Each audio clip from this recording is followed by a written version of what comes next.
خليني أكلمك على جزء بسيط معرفتش أتكلم فيه بشكل مفصل في فيديو امبارح. عشان طبعا الواحد ما كانش ليه نفس أصلا يتكلم. ولكن خليني أقول لك يعني في علامات استفهام كتيرة، أولها كابتن كولر والفشل اللي أنا بشوفه بصراحة. مش معنى إن إحنا بنعلق عليه أو بنقول إن هو بقى في قصور عنده إن هو مش ده اللي كان حلو قبل كده، ما هو كان حلو قبل كده. فبالتالي كنا كلنا بنشيد بيه. ولكن دلوقتي في حنة كتير بنشوفها، في تأليف كتير بنشوفه. فبشكل أو بآخر أنا بشوف من وجهة نظري إن ممكن مجلس إدارة النادي الأهلي في أي وقت يقول لمستر كولر شكرا. في علامة استفهام كبيرة برضو في أداء وسام أبو علي من بعد الإصابة، وده مش وسام قبل الإصابة بصراحة. محتاجين نصبر عليه، مفيش مشكلة.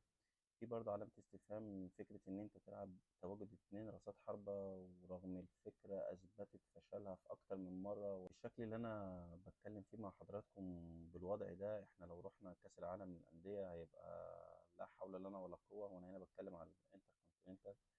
فأنا معاك رغم الصفقات اللي أنت جبتها، ورغم التعديل أو المسكنات اللي أنت جبتها لنا.